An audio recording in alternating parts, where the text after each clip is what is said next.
Hey everybody, welcome back to this Extreme Warfare Revenge series. My name is Andy, the commentator for this latest instalment in the weird, wacky and wonderful world of Control Your Narrative. So you can see there, I'm currently on the 4th of March 2025. I'm recording this on the 19th of March 2025. So I'm a little bit behind real time. I was going to try and keep up with real time with this series, but in all honesty, I probably won't. I think this is going to be a series where I just kind of revisit it. I don't think I'm just going to miss it. I hardly know watching these videos if I'm being truthful, and I'm not feeling this series as much as I did the PWG series. I think that's because the PWG series that I did on this game was the original, and this is kind of the terrible sequel that no one asked for. But yeah, EWR 4.2 Electric Boogaloo or something. I don't know. Anyway. Let's get on with it. So, before we do that, though, just a quick recap of where we left the last episode. So, in the last episode, we debuted the first episode of our new show. So, we got a new show on Twitch. I called it Disruption, and we did the debut episode of that. So, in this video, we're going to be doing the next episode of After Dark, and then the second ever episode of Disruption, as we are building towards the March event, which I haven't put in the calendar yet, but I know when it's going to be and what it's going to be called, so it will become reality very soon. So our next show is, as I said, going to be After Dark, and that's going to take place on Thursday, so we need to skip on a couple of days, and then we can do that show. Now that show is a graveyard show, so it's only going to be very short compared to Disruption, which is going to be slightly longer. No emails, good. Of course, I'm going to try and get through this month without losing money if possible, and already that's I'm failing miserably at that, given we've already spent $162,000 on wrestlers. So this new TV show hasn't brought in as much money as I would have hoped, but we're going to keep going. We need the ratings to go up as well, otherwise I could have a problem. Yeah, this series might be short through things out of my control to some extent. If I get fired, then I'll have to end this series. But for now, we'll keep going and we'll crack on with the next episode of After Dark. Before I do that, though, let's just actually have a look at what was booked in that aforementioned episode of Disruption. So here it was. So we kick things off with EC3, who basically said, "This is now Disruption. It's our new show. It's going to be great. Screw Ethan Page." That was essentially his interview. Then Gable Steveson made his long-awaited in-ring debut, and he faced a indie veteran in the form of Grizzly Redwood. We set up a tag team match player between Shark Boy, Joe Hendry, Marty Skrull, and Viano 4. Then we had Chris Dickinson beat Brian Johnson. Just randomly, we had a hype video for Maki Ito, just to kind of say, hey, we've got Maki Ito, and she sucks at singing. We then had the tag match, and Joe Hendry and Shark Boy beat Viano 4 and Marty Skrull. Then we did an interview, Austin Aries and Omos, where they basically criticised Adam Scherr and said, well, he sucks, because Omos beat him yet again. And then finally we had an angle at the end where the Blacklist attacked EC3. So EC3 was accused by Ethan Page of basically bringing in the Blacklist and working with them, and he couldn't understand why they'd done it. So they did this angle to basically say, the Blacklist are a law unto themselves. That's essentially the reason for that angle. So we're going to do some follow-up. Obviously, we've only got 5 segments to work with for After Dark, so it's going to have to be brief. We can't follow everything up. So we're going to kick things off with a video pack. I think this guy, I didn't say this actually in the recap, but I think this guy debuted in the last show, I believe it was. Yeah, he attacked Sharkwood, didn't I? Think he attacked Sharkwood. So we're going to do a hype video for a worker. And it's going to be Jake Atlas. So Jake Atlas, at the end of the tag team match I just talked about, the Joe Hendry one, he ran out and attacked Shark Boy. I'm pretty sure that happened. I hope it did, because otherwise it's a long time since I recorded that episode, and I've slept since then. And like I said, I'm not really into this series as much as I was the PWG one, so I'm having to keep reminding myself what I'm doing. But yeah, so Jake Atlas, I'm pretty sure Jake Atlas did that. So Jake Atlas, that's basically a video to just remind people, hey, we employ Jake Atlas. Then we're going to move into a match, and it's going to feature a debutante who's not really had much hype. And the debutant is going to be a gentleman called Chuck, not Chase Owens, that's that debut rude. It's, no, edit that out. It's going to be Chuck O'Neill. So Chuck O'Neill is going to take on, not Chase Owens, he's going to take on Brian Johnson. Now, I did a bit of research about Chuck O'Neill before I hired him. I think he's an MMA fighter. I think he's fought in the UFC. Or possibly Bellator. But anyway, that's who it is. So you can take on Brian Johnson, and of course, as is tradition with wrestlers, unless your name's Giovanni Vinci, he's going to win his debut. I mean, that wasn't Vinci's debut, but you get the idea. So he's going to win cleanly, and then we're just going to... we'll say debut Chuck O'Neill, why not? I don't think it's going to make any difference to the rating. Of course, we're going to go for a 60% quality show if we can. Next up, just a random angle, just to help the rating go up a little bit. And just to show that this guy hasn't been terminated by Omos. So walking backstage, and it's going to be Adam Scherr. We're paying him enough, so might as well use him. He's getting ready for his main event match. And then we're going to have an interview segment with Gable Steveson. And he's going to talk about Chuck, not Chase Owens, again we've ruined that one. He's going to talk about Chuck O'Neill. So what would happen in this segment? The interview would say, well, Gable, you made a successful debut a few days ago on Disruption, but we've just seen another successful debut with Chuck O'Neill. Did you watch that match? Did he impress you? And Gable seems to basically be quite dismissive and say, you know, well, he's not a true wrestler. He's a fighter. You know, he does MMA. I'm a real wrestler. I've won a gold medal. Blah blah. Basically, he's saying that amateur wrestling's better than mixed martial arts. That's been essentially the point of that. The point of that interview. So I think we can maybe see where that's going. Last up though, the main event, the big match between Bateman and Adam Scherr. So it's just basically to get Adam Scherr a win back, get him on the show, make him earn his money. So I think everybody, edit that out, I think everyone on this show is under contract, so this shouldn't increase our work costs. I am having to be more conscious of the worker costs and booking people that are paid on an appearance basis rather than that have signed permanent contracts. So I'm trying to feature them less and less if possible. Adam Scherr wins cleanly. No aftermath, so we don't want Austin Aries or Omos to come out because we'll have to pay them if they do. And there's no real purpose for that. It's just because we've got to have 2 matches basically. Okay, so that's After Dark. Now we've got Disruption. After Dark is going to change a little bit. After Dark's going to be a bit like Sunday Night Heat, to be for want of a better way of putting it. And then I want Disruption now. It's because it's got more segments. I want Disruption to become the A show, if you like. Good. I'll help him.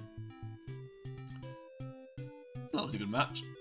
Crowd reaction kind of sucked, but that was good. I'm just wondering actually with that crowd reaction. I wonder if they're both heels, because if they are, I've made a mistake. I'm so sorry, I've made a mistake. I need to check that one. I don't think anyone watching this video will get that reference, but if you do, leave a comment. Yeah, that's fine. Well, that was short. I mean, the show is only an hour or whatever it is, 40 minutes, but we could have maybe gone a bit longer than that. 63%, yeah, we'll take that. That's despite an 82% segment. So that means the rest of the segments must have sucked. Right, let me just check Chuck O'Neill. I can spoil the surprises now because the Chase Owens cat is out of the bag. No, he's a babyface. Brian Johnson. Why was the crowd reaction so bad? I mean, I know neither of them are they're not exactly over like Rover, as the saying goes, but we have had to pay him $4,000, so that has cost his work costs. He won't sign a contract, that's the problem. The only way I'd get him to sign a contract is if I released him and rehired him, which I am tempted to do actually, just to save $4,000 every time I use him, but anyway, getting off topic a little bit. Yeah, I mean, over 37, over 36, what was the crowd? Was it 32? I'd expect it to be a bit higher than that. But hey-ho, it wasn't. So we've got 0.6, 154 people. So we've got over 150 people, and we got a slightly higher rating, I think, than we have been getting. So that's good. I think, yeah, that is our best rating. So the network are happy, unlike the Twitch executives, but hopefully Show 2 will deliver, which we'll get to in a second. So Show 2 is on Monday. So basically, people watch. The idea is people watch Disruption and then flip over to Monday Night Raw. So we are doing them a favour. They can send the royalty check to me in the post. Okay, so we've got some actual news to check on these emails. So Dragon Lee has gone to Ollie. So of course Ollie was the new Lucha Libre promotion that opened a few episodes ago. So that makes sense, signing Dragon Lee to that. Soraya Jade has gone to... I think Soraya Jade, is that... That's not Soraya as in, this is my house, Soraya. That's Soraya Jade. Trish Stratus gone to Ollie. Why not? That is the Trish Stratus, not a different one. I think what's Trish Stratus? That is the thank you Trish Stratus. That's what I should have said. Pagano's gone to CZW to make a Zonda. That was a terrible joke. Zim, I don't know what that says, but they're going to PWG, whoever they are. Blue Demon Jr. has gone to OVW. So Blue Demon Jr. was on my roster but never actually debuted. He was just on because I needed to hire people to have a big enough roster. And I thought he'd be a good idea. But yeah, I'm glad he's gone somewhere. So Blue Demon Jr. to OVW. Wesley's gone to the NWA. As has Aerostar. He'd be going for the Ollie promotion. I'm just waiting for the Austin Aries. Oh, they've signed Jack. Oh, Jack Evans to a written contract. I'm just waiting for the inevitable Austin Aries email. I can't believe we've still got him, to be honest with you. Surely somebody must have hired him during these 15 emails. Let's see. 14 emails, sorry. Anyway, they've NJPW have signed Jack Evans. He's also... Okay, so he's gone to Beyond, but then he signed exclusively with NJPW, so Beyond must have signed somebody to replace him. WWE have signed Jay White. Didn't expect that one. Didn't expect WWE to sign anybody. So WWE have signed Jay White. Fair enough. If anyone's going to sign Austin Aries, it'll be WWE or AEW, I would have thought. Even though, obviously, in reality, that wouldn't happen. Particularly the WWE one. They also signed Biff Busick. Wasn't expecting that. There it is. There's the Austin Aries. He's finally gone. He's finally gone. It was always going to happen.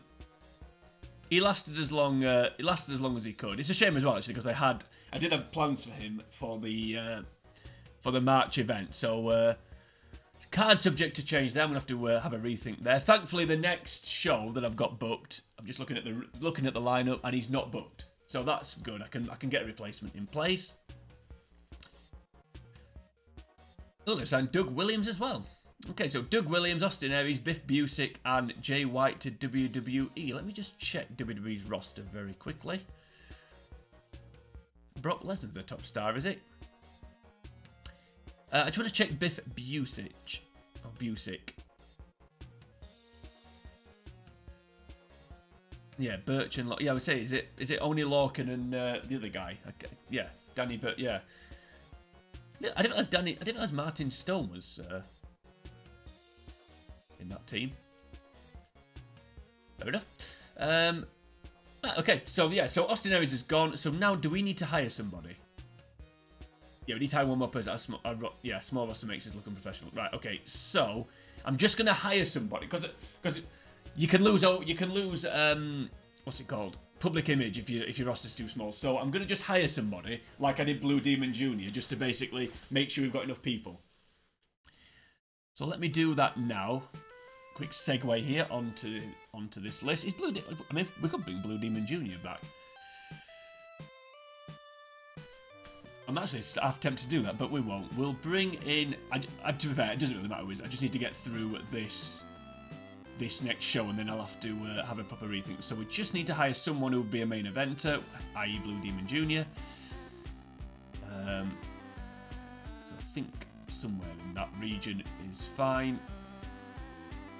Try and hire somebody really good if we can. Ken Shamrock. Could hire Ken Shamrock. Oh, he's a non-wrestler as well. Could bring Killer Cross back even, not Brack. I mean, like I said, I don't know why I'm looking at this because it really doesn't matter who this is. Jungle Boy? Should we bring Jungle Boy in? No, let's yeah, like I said, it doesn't matter who this is. So we'll bring in... Actually, let me just have a look. Bring Marty Skrull back. We're not going to do that. Just have a look at the who doesn't want much. Oh, Riho. We could bring Riho back. The best wrestler alive. We could bring him in. Evil only wants $8,000. That's an appearance. Alex Hammerstone. Or Big Mammy. I thought that was Mama Benjamin there when I first saw her, but I don't think it is. Sorry about this. Talk amongst yourselves just while I do this. I'm just... Dylan Miley. Now that is somebody that Control Your Narrative would hire. Of course, better known as Lars Sullivan. So you know what? Because that reeks Control Your Narrative, we're doing it. So we'll bring him in. Right, yeah. So I can release him when I need to. Yeah, that's fine. Yeah, that is the quintessential. When you look at the rest of this roster, that is the quintessential Control Your Narrative sign. And in fact, to be honest with you, I'm half tempted to not fire him and try and turn that into something. Although, like I've said in previous episodes of this series, I don't want this series to just turn into someone's controversial outside the ring, so I will hire them. It needs to be a little bit more. There needs to be a little bit more to it than that. I mean, obviously we've got quite a few that fall into that category, but I've also, just to the best of my knowledge, Mina Shirakawa's not done anything controversial out the ring. So, you know, we haven't totally a little over 25. So we haven't totally gone down that route yet of just hiring people like that for the sake of it. Okay, we have it for now with Dylan Miley. So let's just get to Monday, and then we can move on. Well, Blue Demon Jr. is going to be on, so they've replaced Jack Evans with Blue Demon Jr. I've said this before a million times. I said this in the last series. You tend to find with this game that when one company hires somebody, or at least one other does. So Blue Demon Jr. is going to be unemployed to now being, you know, employed twice essentially. Right, so at the 10th of March, I think this was that the Raw when CM Punk faced Seth Rollins? I think it was. Anyway, that's not important. What's important is, we've made money this month. That's important. But what is important is what's going to take place on this show, because that's Disruption is more important than Raw. I'm going to kick things off with an angle, because I love an angle on this series, and it's going to be a bit of a random one. This is where the nuanced storytelling and writing will need to come into play for this next angle, because what it's going to be, it's going to be a call out. It's going to be a confrontation. Can it be in the ring? Yeah, we'll just do it as a confrontation, but it's going to be a little bit more than that. So it's going to be Jake Atlas and Shark Boy. So what would happen here is Jake Atlas would come to the ring. He'd cut a promo on Shark Boy, saying, because if you have watched the series, you'll know that Shark Boy sees himself as sort of the locker room purifier. So anybody with a dodgy past that comes into the company, Shark Boy will try and fish them out, so to speak. Obviously, he's not doing a great job of that, given some of the people that are employed, but that's essentially his gimmick. So Jake Atlas would come out and say, "So Shark Boy, you know, you don't want dodgy people in the locker room. Well, you know, here I am. So, you know, what are you going to do about me? And, you know, I know why you don't like me." And basically, I'm giving him a gimmick of basically he's sort of homophobic to himself, if you like. So that's a bad way of putting it, but basically he's going to play the homophobia card. So he's going to say, "Oh, I know why you don't like me, Shark Boy. It's because I'm gay." And Shark Boy would basically say, "Well, it's nothing to do with that. I don't care if you." So Jake Atlas's gimmick is going to be, people don't like me because I'm gay, when actually people don't like him because he's an idiot. He's a heel. He's a moron, whatever you want to call it. So he's going to sort of play the homophobic card. That's going to be his gimmick, and that's essentially what he'd do here. So in this segment, like I said, they'd have a bit of an argument, and Jake Atlas would be screaming at Shark Boy, and Shark Boy would just walk away and refuse to hit him. That would be the key from that segment. Jake Atlas basically trying to start a fight, accusing Shark Boy of being homophobic, and Shark Boy not rising to the bait, pun intended. Then moving on from that, we're going to have an interview, and it's going to be with Chris Dickinson, not Chase Owens. Again, that debute's now been ruined. And he's going to target Omos, because that is going to be tonight's big main event. Chris Dickinson versus Omos. Now, just want to say this, actually. I didn't realise this. In fact, no, I'll talk about it later, actually. I'll talk about it later. So we're going to move on now to our first match of the evening. And this is going to be kind of 3 segments all in one. So we're going to do a singles match.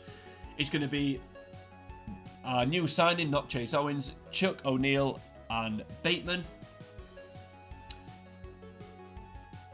And Chuck O'Neill is once again going to win. And he's going to win cleanly. And hopefully the crowd react a bit more than they did to the Brian Johnson match. Purpose none. There is a purpose. But we'll get to that in a second. So then what would happen then? After that match, so as Chuck O'Neill is leaving the ring, if I let me just put this angle in place, then I'll explain what's going on. So it's going to be one-on-one, because I can't multitask, because I suck. Challenge for tonight. And it's Gable Steveson and our good friend Grizzly Redwood. So what would happen? Yeah, so what would happen here? Chuck would win his match. He'd walk, as he's walking backstage and his music's playing, he's walking back down the ramp. Gable Steveson's music hits. Gable Steveson walks out. He barges past Chuck O'Neill, kind of stealing his thunder. Doesn't like do the shoulder block thing like we did with that Ethan Page and EC3 that time, but he walks to the ring and he gets on the microphone and says, you know, wow, Chuck, that was so impressive. That was so impressive to win that easily and win that quickly. Well, you know, why don't you? I mean, obviously, it'll hopefully come across a bit cooler than I'm coming right now, but I'll say, well, you know, if you want to see impressive, watch this. And then Grizzly Redwood, I know you want a rematch after I kick your ass, so come out here and have it now. And then Grizzly Redwood comes out. And then Gable Steveson and Grizzly Redwood have a match. So basically, Gable Steveson's trying to one-up Chuck O'Neill. So Gable Steveson had this big hype, this big debut. Obviously, the fans didn't take to him intentionally because we put him as a heel. So the fans are now clamouring for Chuck O'Neill, and Gable Steveson's feeling slighted. That's kind of the storyline we're going with here. So again, Gable Steveson's trying to outdo Chuck O'Neill and prove that amateur wrestling's better than MMA. That's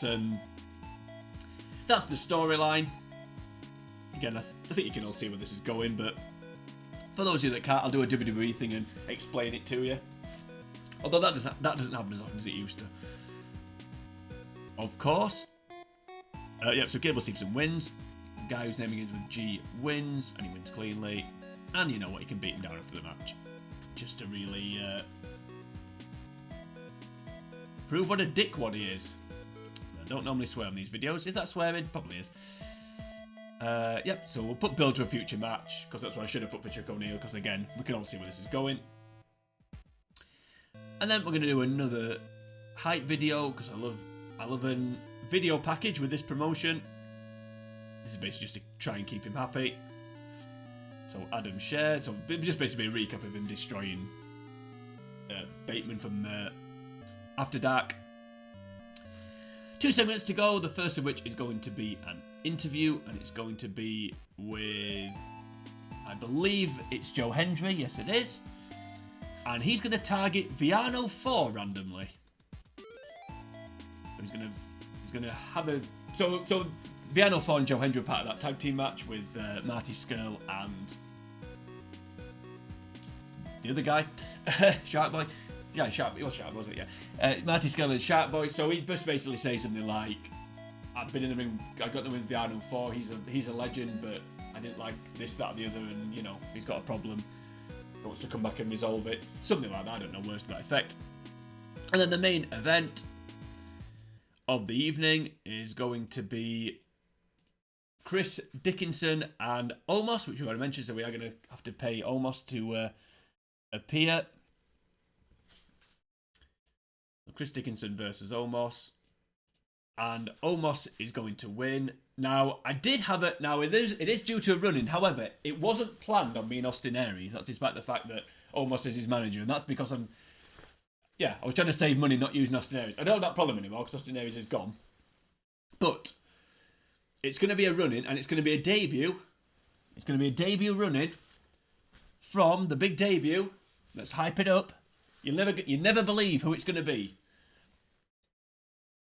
It's Chase Owens, everybody. I've signed Chase Owens.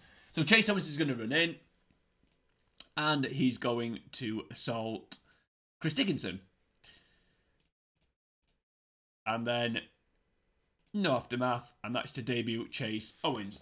So I'll touch on what I was going to say earlier. I didn't actually realise I was doing a bit of research. Basically, when I was deciding to book this segment, I wanted somebody that had history with Chris Dickinson to run in and cost him this match, to kind of start a new feud for Chris Dickinson. And when I did a bit of research, I was looking who I could hire and thought, well, have they ever... And him and Chase Stevens. I wrote Chase Stevens. Chase Owens.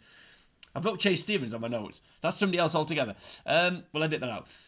Right, so him and Chase Owens have obviously interacted a little bit in New Japan. But I didn't actually realise this until I did that research. The speaking out movement that took place, Chase Owens, not Stevens, and Chris Dickinson, their names came up in that. So again, I've hired people that have got a bit of a dodgy past. But on this occasion, I didn't actually realise, I'm not top 10 wrestling, so I don't kind of keep too much up to date with a lot of the controversies that go on. Maybe I should have a... Maybe I need to hire a vetting... Somebody to vet in, HR department to vet candidates or something. I don't know. But anyway. Yeah, so apparently Chris Dickinson and Chase Owens are not the nicest people either. But like I said, I didn't actually realise that when I hired them. So... but for now, we'll keep going. We'll stick with it for now. We'll keep Chris Dickinson as a babyface. Right, so that's the second episode of Disruption. Hopefully gets a better rating than the first one. There's only one way to find out, though, and it's not fight. Okay, I was hoping that was going to be a bit better, actually, because Jake Atlas's charisma is pretty good. I was hoping that was going to be better for the same reason, only... Well, I say the same reason, not because Jake Atlas's charisma is good, but you get the idea. Yep, first match, that's fine, so not quite as good as the Brian Johnson match, but more crowd reaction, so swings and roundabouts. Ooh, that was a good segment. Kind of. I'm worried we're not going to hit the 60% here, to be honest. But we'll take that. People are getting over. That's good.